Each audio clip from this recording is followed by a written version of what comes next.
कुर्वन्तु मंगलम्। स्वाध्याय में श्री इष्टोपदेश शतशास्त्र एनो अंतिम श्लोक 51। इष्टोपदेशम इति सम्यक द्वितीयधिमान मान अपमान समताम स्वमताद इतन्य मुक्ताग्रहो विनवसंसर्गेनेवा मुक्ति श्रियम निरूपम उपयाति भव्यः।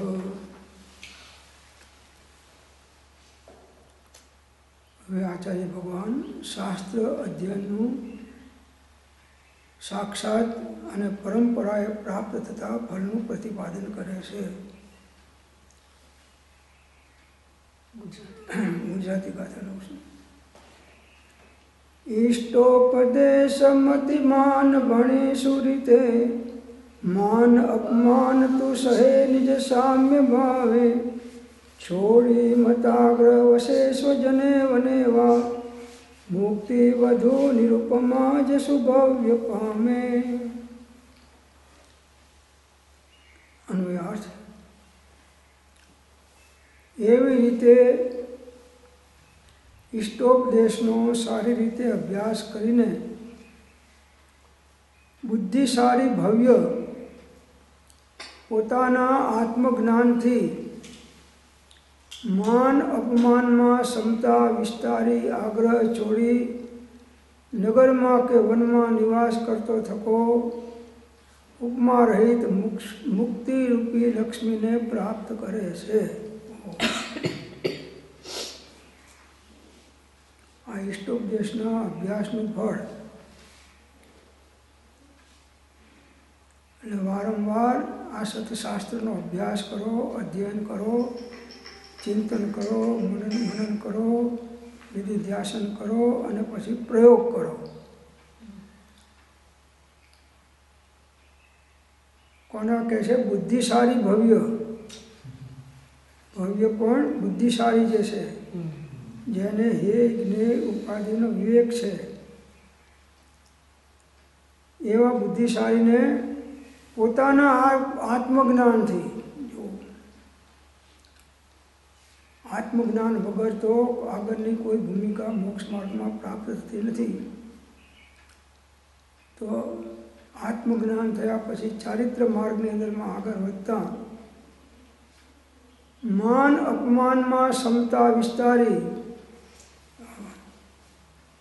मान होय के अपमान होय एमां समता राखी समतानो विस्तार करी बधाय आग्रहोने छोड़ी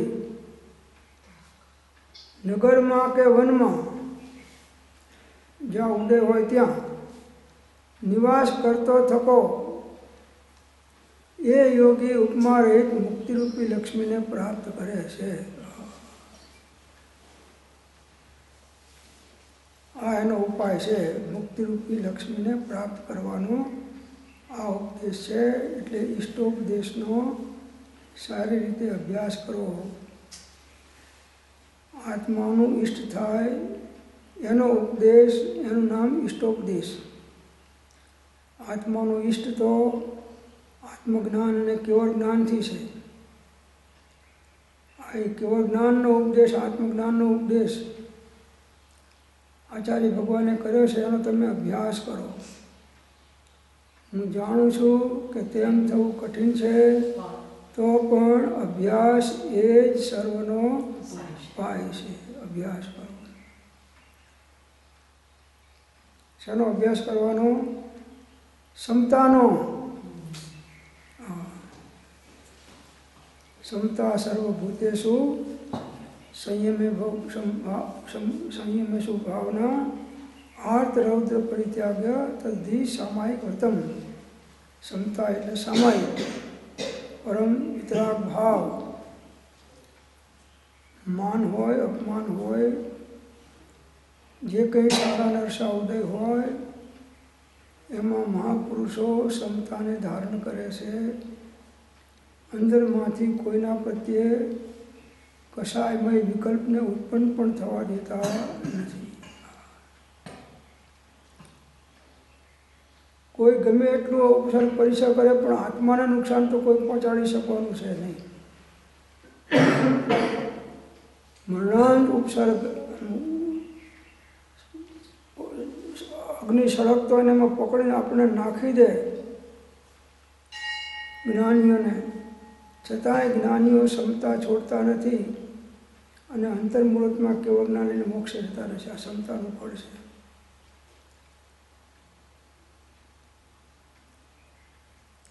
તો જ્યાં આર્ત ધ્યાન રૌદ્ર ધ્યાનનો ત્યાગ છે અને ધર્મ ધ્યાન શુક્લ ધ્યાન રૂપ વિતરાગ ભાવ પ્રગટ છે, એ ક્ષમતા સારી રીતે અભ્યાસ કરો એમ કહે છે. એટલે અભ્યાસ કરી અને પ્રયોગમાં લાવો એમ. કોને કહે છે? બુદ્ધિશાળી ભવ્ય આત્માઓને, કે તમારા આત્મજ્ઞાનથી, ઉછીના જ્ઞાનથી નહીં, હવે તમારા અનુભવ જ્ઞાનથી નિવેડો લાવો. માન અપમાનમાં ક્ષમતા. શત્રુ મિત્ર પ્રત્યે વર્તે સમદર્શિતા. માન અમાને વર્તે તે સ્વભાવજો. જીવિત કે મરણે નહીં ન્યૂનાધિકતા. ભવ મોક્ષે પણ શુદ્ધ વર્તે સંભાવજો. અપૂર્વ અવસર એવો ક્યારે આવશે. બહુ ઉપસર્ગ કરતા પ્રત્યે પણ ક્રોધ નહીં. વંદે ચક્રી તથાપી ન મળે માનજો. દેહ જાય પણ માયા થાય નરોમમાં. લોભ નહીં છો પ્રબળ સિદ્ધિ નિદાન જો. અપૂર્વ અવસર એવો ક્યારે આવશે. બીજી બધી સાધનાઓ સહેલી છે, પણ આ વિતરાગ ભાવ પ્રગટ કરીને વિતરાગતાની બુદ્ધિ કરવી એ કોઈ બિરલા જીવોનું કાર્ય છે. ક્ષમતા ઉદય પ્રમાણે નિમિત્તો આવશે, બનાવો બનશે. આપણું નુકસાન કોઈ કરી શકવાનું નથી, ગમે એવા ઉદયો નિમિત્તો હોય તો પણ. મહાપુરુષો એવા વખતે વધારે જાગૃતિની ક્ષમતા રાખે છે અને અંતર્મુહૂર્તમાં એ ઉપસર્ગ પરીક્ષાઓ પ્રતિકૂળતાઓમાં કેવળના લઈને મોક્ષ જતા રહે છે. કોઈ પણ આત્માનું રક્ષણ પોતાના ક્ષમતા ભાવથી થાય, વિતરાગ ભાવથી થાય, બીજા કોઈથી ના થાય, બીજું કોઈ કરી શકે નહીં.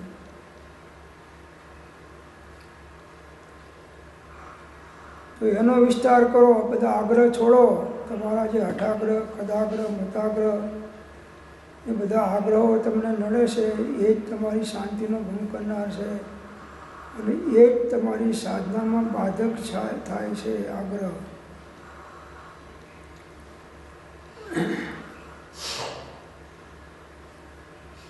છોડી મત આગ્રહ તણો.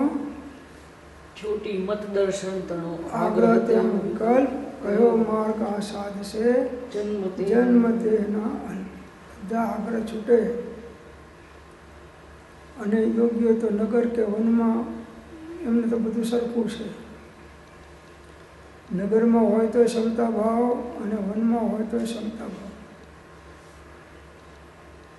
જ્યાં ઉદય પ્રમાણે નિવાસ કરવાનો થાય ત્યાં કરો અને આ ઉપમા રહિત મુક્તિરૂપી લક્ષ્મીને પ્રાપ્ત કરો.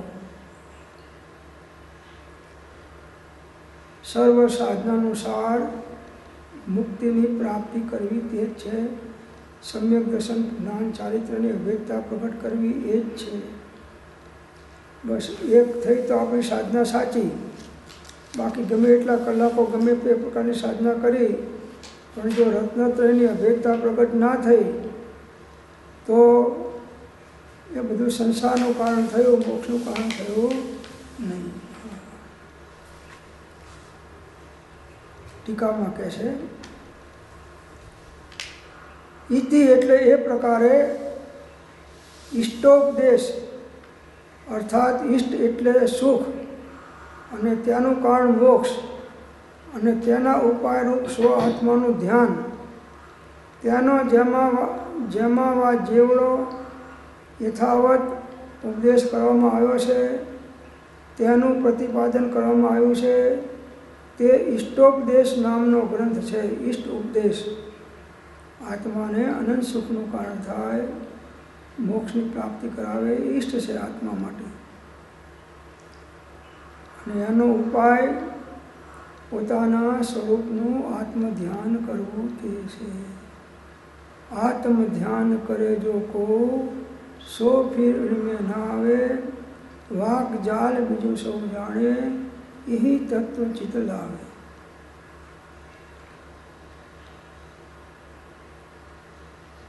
તો ઈષ્ટ તો મોક્ષમાં છે, સ્વરૂપસ્થ થવામાં આત્માનું ઈષ્ટપણું છે, અને શુભાશુભ ભાવમાં અનિષ્ટતા છે. કેમ કે આશ્રવગંજ છે, એનાથી સંસારમાં પરિભ્રમણ થાય છે, માટે ઈષ્ટ નથી. શુભો ઉપયોગ કથનચિત ઈષ્ટ છે, શુદ્ધો ઉપયોગની સાથે હોય તે.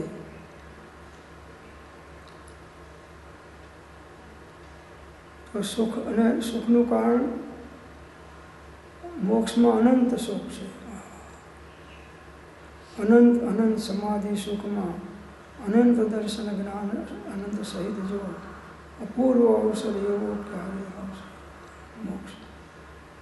તો મોક્ષ કહ્યો નિજ શુદ્ધતા, તે પામે તે પંથ સમજાયો સંક્ષેપમાં, સકલ માર્ગ નિર્ગ્રંથ. અહો અહો શ્રી સદગુરુ, કરુણા સિંધુ અપાર, આ પામર પર પ્રભુ કર્યો અહો અહો ઉપકાર.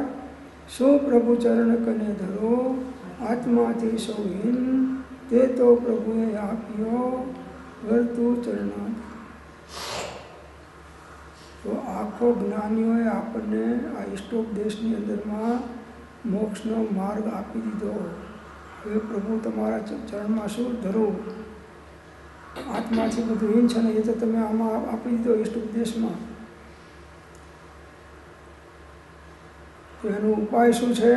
સ્વ આત્માનું ધ્યાન કરો.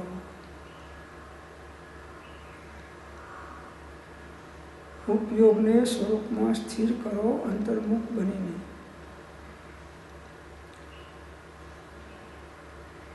છેક ઊંડો લઈ જાઓ. નો કર્મ, દ્રવ્ય કર્મ, ભાવ કર્મને ભેદી અને આત્માનું અંદરમાં સ્વરૂપ અસ્તિત્વ છે, એ સ્વરૂપ અસ્તિત્વ સ્વસંવેદનપણે નજરાય, એનું નામ ધ્યાન છે. ધ્યાનના તો ઘણા પ્રકારો છે. આર્થ ધ્યાનના પ્રકારો છે, રૌદ્ર ધ્યાનના પ્રકારો છે, ધર્મ ધ્યાનના પણ અનેક પ્રકારો છે, શુક્લ ધ્યાન પણ છે. ઘણા પ્રભેદ છે ધ્યાનના. બધાનું ધ્યેય સાધકોનું સ્વ આત્માનું ધ્યાન. એટલે ઉપયોગને સ્વરૂપમાં સ્થિર કરી અને સ્વરૂપસ્થ થવું. એ બધા શાસ્ત્રો ભણી ગયો. જેણે આત્મા જાણ્યો તેને સર્વ જાણ્યો. જે સ્વરૂપસ્થ થયો એને બધી સાધના કરી લીધી. એમાં બધી સાધના આવી જાય છે. તો ધ્યાનનો અભ્યાસ કરવો. સોહમ સોહમ સોહમ સોહમ સોહમ. તેજ હું તેજ હું તેજ હું તેજ હું કરતાં કરતાં કરતાં આ તેજનો વિકલ્પ પણ છૂટી જાય અને આત્માનો ઉપયોગ આત્માકાર થઈ જાય. એ આત્મધ્યાન છે.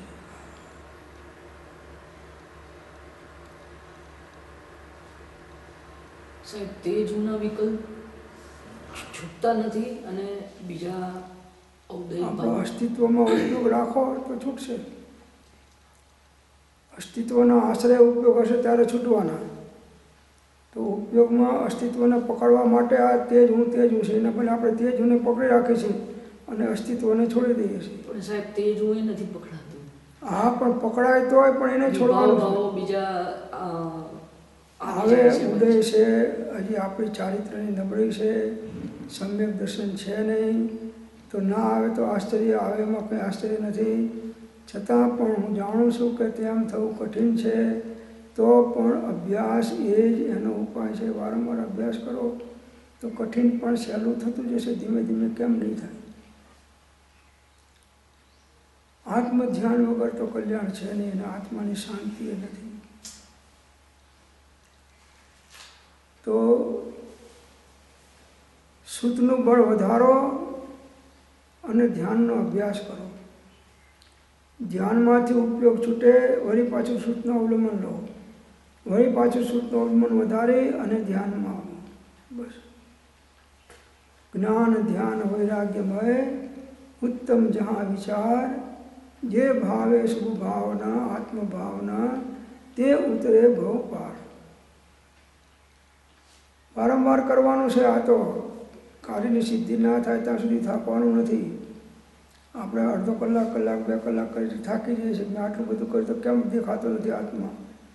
એટલે બાપુ એમ ના દેખાય, હજી તારા બાધક કારણો અંદરમાં પડ્યા છે, અકર્મના ઉદય પડ્યા છે, એ તારા ઉપયોગને સ્વરૂપની અંદરમાં પહોંચવા દેતા નથી. તો ધીરજ રાખ. એક કર્મનો ઉદય મંદ પડે અને તારો પુરુષાર્થ હશે તો વખતે આત્માનો ઉપયોગ ઘરમાં ઘૂસવાનો હશે તો ઘૂસી જશે. સહજ છે. પુરુષાર્થ બુદ્ધિપૂર્વકનો છે અને કાર્યની સિદ્ધિ સહજ છે. એ જ કરવાનું છે. આપણે જે ગામ જવું છે એ ગામનો રસ્તો ના લઈને બીજા ગામનો રસ્તો લઈએ તો એ ગામ ક્યાંથી આવે? ધારેલું ગામ. તો આત્મામાં જવું છે તો આત્મધ્યાન સિવાય આત્મામાં જવાતું નથી, અને આત્મધ્યાનમાં ઉપયોગ ટકતો નથી. એટલે આપણે બધા વિકલ્પોમાં જતા રહીએ છીએ. તો ઉપજે મોહ વિકલ્પથી સમસ્ત આ સંસાર, અંતર્મુખ અવલોકતા વિનય થતા નિવાર, ભૂમિકા પ્રમાણે ધ્યાન થાય. આપણે કંઈક મને શુક્લ ધ્યાન થઈ જાય તો હું બસ કેવું લાઈને બોલું, પણ બાપુ પહેલાં ધર્મ ધ્યાન થાય એટલી તો એ પાત્રતા લાવો. પેલી તત્વની શ્રદ્ધા કર બરાબર. તારું ઉપશમનું બળ ખૂટે છે, વધાર. સંયમનું બળ વધાર, વૈરાગ્યનું બળ વધાર, તત્વનો સૂક્ષ્મ અભ્યાસ વધાર.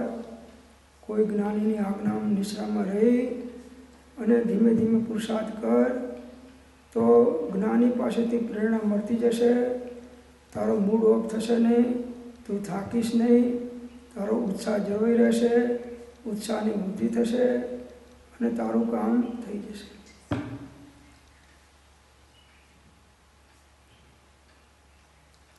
આચાર્ય મહારાજ સાધુઓનો વિહાર ચાલતા હોય ત્યારે 30-40 કિલોમીટર ચાલવાનું હોય, ત્યારે ઘણા સાધુઓ થાકી જાય. પછી આચાર્ય મહારાજને થોડી વાર બેસીને પ્રેરણા આપે બધાને કે જો વિહારની અંદરમાં જે લાભ છે એવો લાભ બીજા કોઈ સાધનમાં, જે ધ્યાન પણ વિહારની અંદરમાં કરેલાને સરસ થાય છે. થાકી ગયા પછી એનો ઉપયોગ બહુ ડામાડોળ થતો નથી. તો તમે ચાલશો ને થાક લાગશે, પછી જ્યાં તમારો વિસામો હશે ને ત્યાં તમે ધ્યાન કરશો તો તમારું ધ્યાન ઉત્તમ થશે, ને નહીં કરો તો તમારો ઉપયોગ ડામાડોળ થઈ જશે. એટલે પેલાને પાછો ઉત્સાહ મળે. ઉત્સાહ અને પ્રસન્નતા જો ઘટી ગઈ તો પછી છૂટવાનો કોઈ અધિકારી નથી. ઉત્સાહ રહેવો જોઈએ. કોઈ પણ કાર્ય, સત્કાર્યમાં આપણો ઉત્સાહ રહેવો જોઈએ.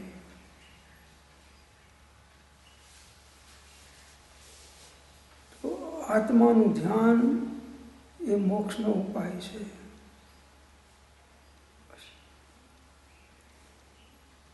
ભલે શરૂઆતની ભૂમિકામાં અઘરું લાગશે, પણ દીર્ઘકાળ સુધી તમે અભ્યાસ કરશો તો એ પણ તમને સહજ બની જશે. નહીં કેમ થાય?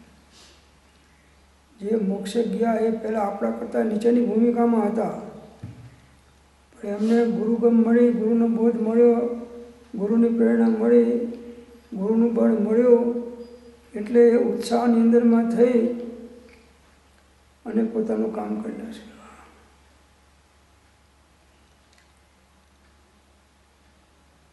જે સૈનિકો હોય છે એમાં અમુક સૈનિકો એવા ઝંપલાવનારા હોય છે કે ગમે તેવા 500 માણસની વચમાં કૂદીને પણ એને જેને મારવો છે મારી આવે છે, ભલે પછી કપાઈ જાય મરી જાય. ફોર્સ અંદરમાં હોવો જોઈએ, આત્મબળનો ફોર્સ, વિતરાગતાનો ફોર્સ, તત્વની યથાર્થતાનો ફોર્સ અને અંદરમાં અતિ ઉત્સાહ. આપણે ઉત્સાહમાં નથી રહેતા, કામ થશે કે નહીં થાય, આમ કરું કે આમ કરું, એમાં આપણી શક્તિ વિચ્છિન્ન થઈ જાય છે, છિન્નભિન્ન થઈ જાય છે નહીં. તો મોક્ષનો ઉપાય તો આત્મધ્યાન છે અને એની પ્રાપ્તિ યથાર્થ ઉપદેશ દ્વારા જ્ઞાનીઓના નિમિત્તથી થાય છે. એટલે આ ગ્રંથમાં એનો ઉપાય કરવામાં આવે છે. એટલે એનું નામ ઇષ્ટોપદેશ નામનો ગ્રંથ કયો છે. તેનો સમ્યક પ્રકારે એટલે વ્યવહાર નિશ્ચય દ્વારા અભ્યાસ કરીને, પઠન કરીને, ચિંતન કરીને, ધીમાન એટલે હિત અહિતની પરીક્ષા કરવામાં નિપુણ એવો ભવ્ય અર્થાત અનંત જ્ઞાનાદિ પ્રગટ કરી શકે તેવી યોગ્યતાવાળો જીવ ઉપમા રહિત એટલે કે અનુપમ અનંત જ્ઞાનાદિ સંપદા રૂપ મુક્તિ લક્ષ્મીને પ્રાપ્ત કરે છે. શું કરીને? તો કે આગ્રહ છોડી દઈને, અર્થાત બાહ્ય પદાર્થોમાં અભિનિવેશ એટલે વિપરીત માન્યતા છોડી દઈને ગ્રામાદિકમાં કે વનમાં નિવાસ કરતો થકો એટલે કે વિધિપૂર્વક રહેતો થકો તે જીવ મોક્ષ લક્ષ્મીને પ્રાપ્ત કરે છે. આવા જીવનું કામ છે. વ્યવહાર નિશ્ચયનું બેલેન્સ લેવું જોઈએ. બંનેનો અભ્યાસ કરો. વ્યવહાર માર્ગમાં ચાલવાથી આત્માની પાત્રતા આવે છે અને નિશ્ચય દ્રષ્ટિ કરવાથી સાક્ષાત આત્માની પ્રાપ્તિ થાય છે. પ્રેરે તે પરમાર્થને તે વ્યવહાર સંબંધ. એટલે વ્યવહાર એકાંતે હે નથી, સાપેક્ષપણે છે. નિશ્ચયમાં જવાની યોગ્યતા ના હોય ને વ્યવહાર છોડી દે તો એ અતો પ્રશ્ન તતો ભ્રષ્ટ થઈ જાય છે. સમ્યક પ્રકારે યથાર્થ નિશ્ચય વ્યવહારનો અભ્યાસ કરો. પછી તમને અંદરમાં હે જ્ઞેય ઉપાદેયનો વિવેક આવશે. બીજાને જોઈ અને આપણે તરત બેસી જઈને કામ કરી નાખે એવું નથી. કપિલ દેવ શિક્ષણ મારે આમ કરતા ગમે એવો બોલાવે તો એને ઘણો અભ્યાસ કર્યો છે પહેલાં ક્રિકેટનો. હવે આપણે બેટ લઈને ઊભા રહીને શિક્ષણ મારવા જોઈએ તો આઉટ થઈ જાય, 3 દાંડીઓ ઉડી જાય. કેમ કે અભ્યાસ કર્યો નથી ને તમે બેટ ફેરવ્યું ખોટું તો ઉડી જવાના છો. સીધી વાત છે. પાત્રતા લાવો, પાત્ર વિના વસ્તુ ન રહે. પાત્રે આત્મિક જ્ઞાન, પાત્ર થવા સેવો સદા બ્રહ્મચર્ય મતિમાન. પાત્રતા લાવો.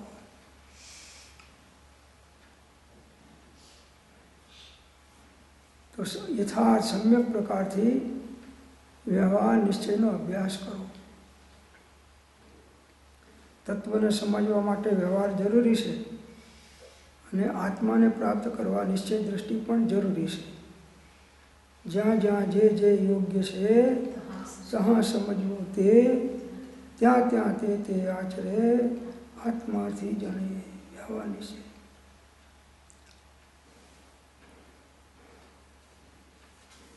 નિશ્ચય વાણી સાંભળી સાધન તજવા ન હોય પણ નિશ્ચય રાખી લક્ષ્યમાં સાધન કરવા જોઈએ. વ્યવહાર નિશ્ચયનો સમન્વય છે. પછી પઠન પાઠન અને ચિંતન કરો એટલે એમાં દ્રઢતા આવતી જાય. તત્વની દ્રઢતા વારંવાર ચિંતન કરવાથી દ્રઢ થતું જાય છે. ઊંઘની અંદરમાં પણ એને એ ચિંતન ચાલતા હોય. જેને જે પ્રકારનો ઢાળ છે એને એ પ્રકારના સપનામાં ચિંતન થતા હોય છે. વેપારી હોય તેના ગળા ગાય, દુકાન ધમધોકાર ચાલે છે, ઘરનું ટિફિન પડ્યું છે, ઠરે છે, પણ મારે અત્યારે ખાવાનું આખી જિંદગી છે, આ ગ્રાહકી ક્યાં આવવાની છે, આ ઊંઘમાં એની અંદરમાં ચાલે છે. અને ધોતી જૂઠના વેપારી છે તો ત્યાં આગળ કોઈ ગ્રાહક આવ્યો કે બોલો સાહેબ મારે 5 ધોતિયા લેવા છે, વ્યાજબી ભાવ કહો. આના કરતાં બાંધછોડ કરી અને કે ભાઈ લઈ જતો તારે તું જે કહીશ આટલા પૈસામાં આપી દે. તો કે તારે ફાડી દો ધોતિયું. એને પોતાનું ધોતિયું ફાડી નાખ્યું. હું પોતાનું ધોતિયું ફાડ્યું. જો જૈસી પ્રીતિ હરામ કી ऐसी हर पर होय, चलो जाए वैकुंठ में परलो न पकड़े कोई. આપણે મહેનત વગર કોઈ આપે લઈ લઈને કામ થઈ જાય એવું માનીએ છીએ નહીં. જે કાર્ય સિદ્ધિ કરવી છે એના અનુરૂપ નિશ્ચય વ્યવહાર પુરુષાર્થ અવશ્ય જોઈએ.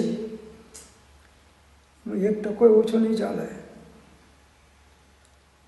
તો સમ્યક પ્રકાર એટલે વ્યવહાર નિશ્ચય દ્વારા, એ સમ્યક પ્રકાર, એકાંત નહીં. પઠન કરીને ચિંતન કરીને આત્માનું ચિંતન કરો, આત્માની વાત સાંભળો, વાંચો, વિચારો. ધીમાન એટલે બુદ્ધિમાન, એટલે હિત અહિતની પરીક્ષા કરવામાં નિપુણ, એનું નામ ધીમાન. સ્વપરનો વિવેક થાય એનું નામ ધીમાન કહેવાય. એમાં નિપુણ. શું કરવાથી પોતે સુખી, શું કરવાથી પોતે દુઃખી, પોતે કોણ, ક્યાંથી છે આપ, એનો માગો શીઘ્ર જવાબ. હિત અહિતનું પરીક્ષા કરો કે મારું હિત કયા ભાવમાં છે અને મારું અહિત કયા ભાવમાં છે, મારું હિત કયા આચરણમાં છે અને મારું અહિત કયા આચરણમાં છે. એના વિચાર વિવેકપૂર્વક શાંત ભાવે જો કર્યા તો સર્વ આત્મિક જ્ઞાનના સિદ્ધાંત તત્વ અનુભવ્યા.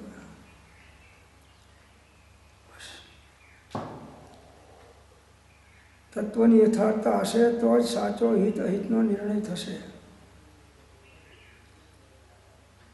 તો હિત અહિતની પરીક્ષા કરવામાં નિપુણ એવો ભવ્ય, નિકટ ભવ્ય અર્થાત અનંત જ્ઞાનાદિ પ્રગટ કરી શકે તેવી યોગ્યતાવાળો જીવ.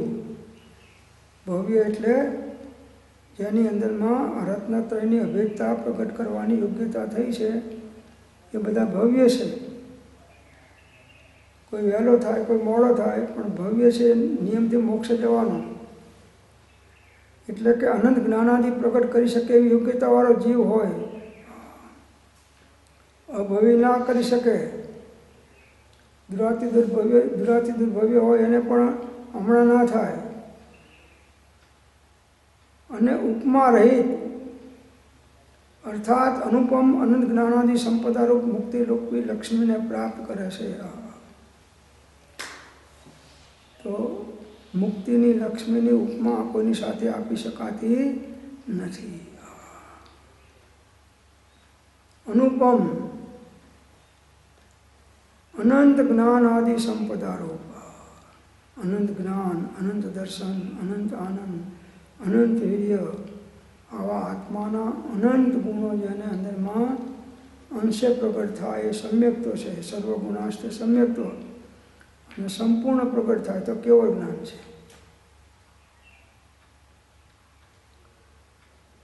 તો આવી યોગ્યતાવાળો જીવ જોઈએ. પાછો યોગ્યતા વગરનો જીવ કરવા જાય તો કામ ના થાય.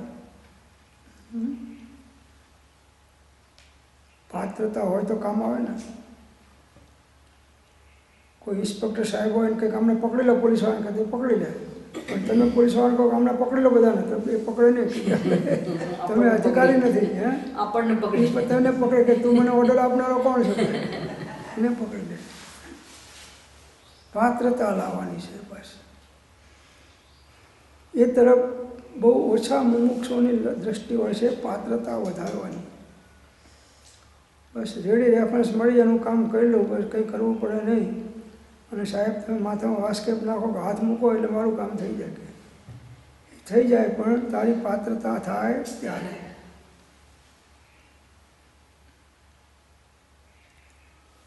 તો બધાય બાહ્ય પદાર્થોને વિપરીત માન્યતાઓને છોડી અને જીવ ગામમાં નિવાસ કરે કે વનમાં નિવાસ કરે, પણ જો વિધિપૂર્વક સાધના કરે તો એ અવશ્ય મોક્ષ લક્ષ્મીને પ્રાપ્ત થઈ જાય છે. શું કરીને? તો કે વિશેષપણે વિસ્તારીને ફેલાવીને, વિસ્તારી એટલે માનમાં એટલે મહત્તા પ્રાપ્તિમાં, અને અપમાનમાં એટલે મહત્વના ખંડનના, માનભંગમાં રાગ દ્વેષના અભાવરૂપ ક્ષમતાને વિસ્તારીને એ જીવ આત્માનું કલ્યાણ સાધી શકે છે. માન અપમાનમાં વિશેષ ક્ષમતા ભાવ રાખો. અપમાનમાં ક્ષમતા ભાવ રાખવાની તો જાગૃતિ કોકને રહેશે, પણ માનમાં ક્ષમતા રાખવાની યોગ્યતા બહુ ઓછા જીવોને હોય છે. તમારું સન્માન કરે કોઈ સ્ટેજ ઉપર, આમ હાર પહેરાવે ત્યારે તમારો મોઢાનો ફેસ કેવો હોય? સ્માઇલિંગ. સ્માઇલિંગ. બસ એવું સ્માઇલિંગ ફેસ 24 કલાક રાખો.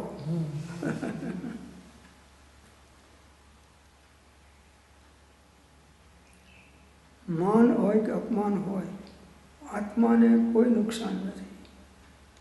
કોઈ માન આપે છે તો એ દેહને જોઈને આપે છે, અપમાન કરે છે દેહને જોઈને કરે છે. આત્માને તો કોઈ જોઈ શકતું નથી, અને આત્માને જોનાર જ્ઞાની છે એ કોઈ માન અપમાનના ભાવમાં પડતા નથી. અને જે કંઈ માન અપમાનનો ઉદય છે એ આપણે પૂર્વે બાંધેલા કર્મ છે, એના કારણે આપણને માન કે અપમાન મળ્યા છે. તો હવે નવા કર્મ ના બાંધવા હોય તો વર્તમાનમાં ઉદયાધીન થઈ, નિમિત્તાધીન થઈ અને એને અનુરૂપ ભાવ છોડી અને વિતરાગ ભાવને પ્રગટ કરો.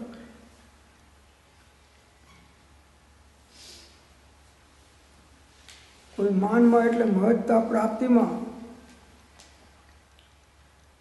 માન મળી જાય, અને અપમાનમાં એટલે મહત્ત્વના ખંડનમાં, માનભંગમાં રાગ દ્વેષનો અભાવ. બસ એ રાગ દ્વેષ અજ્ઞાન એ મુખ્ય કર્મની ગ્રંથ થાય નિવૃત્તિ, જેથી એ જ મોક્ષનો રાગ દોષ જગ બંધ કરત હૈ, इनको नाश करेंगे, इनको नाश करेंगे, मर्यो अनंत काल ते प्राणी, सो हम काल हरेंगे, सो हम काल हरेंगे, अब हम अमर भय नाम. તો આ દેહે કરવા યોગ્ય કાર્ય તો એક જ છે કે કોઈ જીવ પદાર્થ માત્ર પ્રત્યે કિંચિત માત્ર રાગ કે દ્વેષ ન રહે અને સર્વત્ર ક્ષમતા વર્તે, એ જ કલ્યાણનું મુખ્ય કારણ નિશ્ચય છે.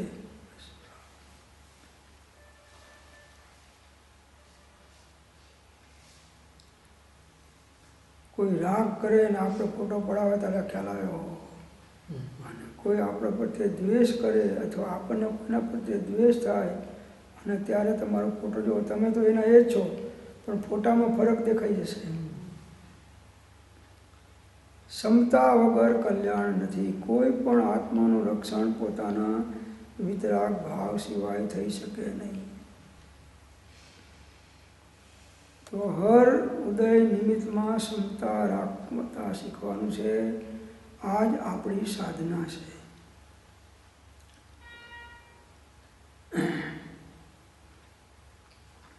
વર્ણીજી મહારાજ, સહજાનંદજી વર્ણીજી દેહરાદૂનમાં ચતુર્માસ હતા.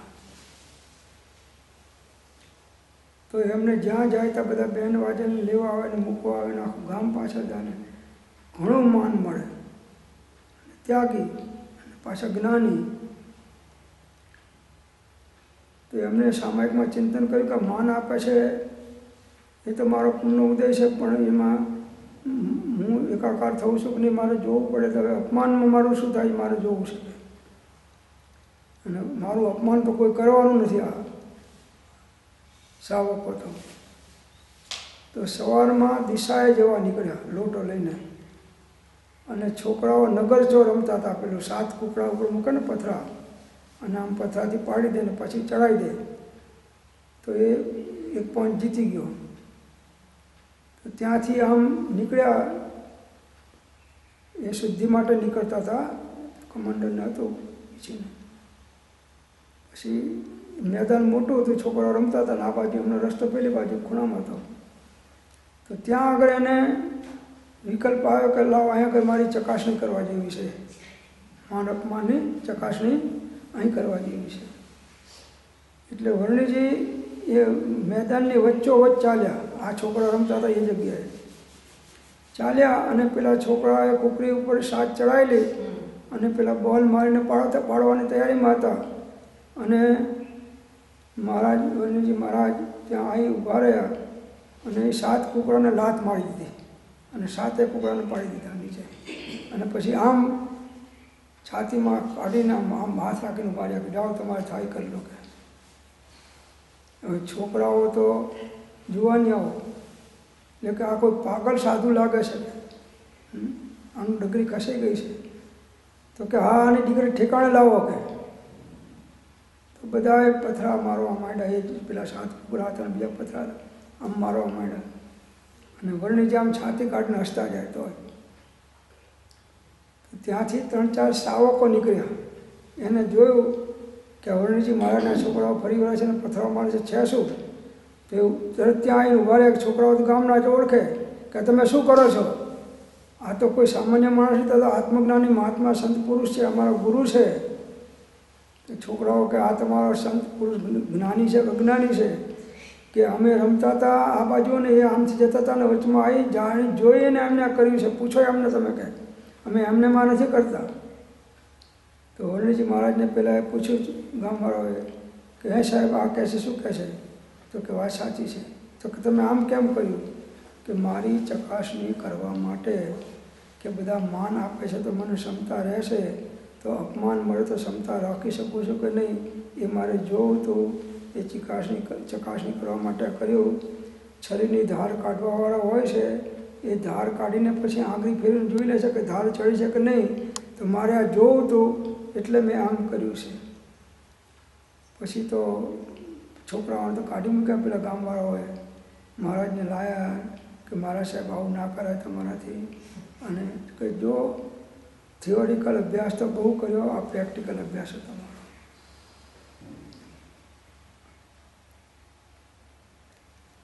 તમને કોઈ જાહેર કરે કે ભાઈ તમને હાર પહેરાવવામાં આવશે, તમારું બહુમાન કરવામાં આવશે, તમે ફર્સ્ટ નંબરમાં પાસ થયા છે ને બધા ગામના સારામાં સારા કામ કર્યા છે માટે તમને હાર પહેરાવવામાં આવશે. ગામની અંદર મેં જાહેરાત કરી. આખું ગામ ભેગું થયું. તમને બોલાયા. બીજા મહેમાનોએ આવ્યા. ખુરશીમાં બેસાડ્યા. અને હવે હું આ ભાઈનું સ્વાગત કરું છું એમ કરીને ખાસડાનો હાર પહેરાવે. તો એ વખતે શું થાય. શું થાય. દેહાત્મ બુદ્ધિ તૂટી હશે તો કંઈ નહીં થાય, અને નહીં તૂટી હોય તો ઊંચું નીચું થશે. માટે ક્ષમતા, સર્વ સાધનાનો સાર ક્ષમતા છે. બસ ક્ષમતા ચૂક્યો તો એ ભલે ગમે એટલું ચારિત્ર બહારમાં પાડતો હોય કે શાસ્ત્ર જ્ઞાન કર્યો હોય કે તપ ત્યાગ ક્રિયાઓ ધર્મની કરતો હોય, ભક્તિ કરતો હોય, બધું નકામું જાય છે. હજારો વર્ષની સાધના 2 ઘડીના ક્રોધમાં જીવ ધોઈ નાખે છે. ક્રોધે ક્રોડ પુરવતણું સંયમ ફલ જાય. ક્રોધ સહિત તપ જે કરે તે તો લેખે ન થાય. કડવા ફળ છે ક્રોધના, કડવા ફળ છે માનના, કડવા ફળ છે માયા કપટના, કડવા ફળ છે લોભના. બધાય કસાયના ફળ કડવા છે. તો રાગ દ્વેષના અભાવરૂપ ક્ષમતાને વિસ્તારી માન અપમાનના પ્રસંગમાં ક્ષમતા ભાવ રાખો. કયા કારણથી? સ્વમતથી એટલે ઇષ્ટોપદેશના અધ્યયન અને ચિંતનથી ઉત્પન્ન થયેલા આત્મજ્ઞાનથી.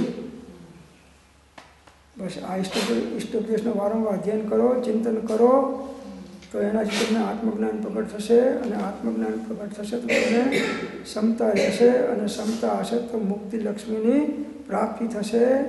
સમાધિ તંત્રના શ્લોકમાં 39માં કહ્યું છે કે જ્યારે તપસ્વીને મોહના કારણે રાગદ્વેષ ઉત્પન્ન થાય ત્યારે જ તેણે પોતાની અંદરમાં સ્થિત આત્માની ભાવના કરવી, જેથી ક્ષણવારમાં રાગદ્વેષ શાંત થઈ જશે. સમાધિ સત્તામાં કીધું છે જ્યારે તપસ્વીને કે કોઈ પણને મોહના કારણથી અંદરમાં અજ્ઞાનતાના કારણે રાગદ્વેષ જ્યારે ઉત્પન્ન થાય ત્યારે જ તેણે પોતાની અંદરમાં સ્થિત આત્માની ભાવના કરવી કે હું તો આત્મા છું.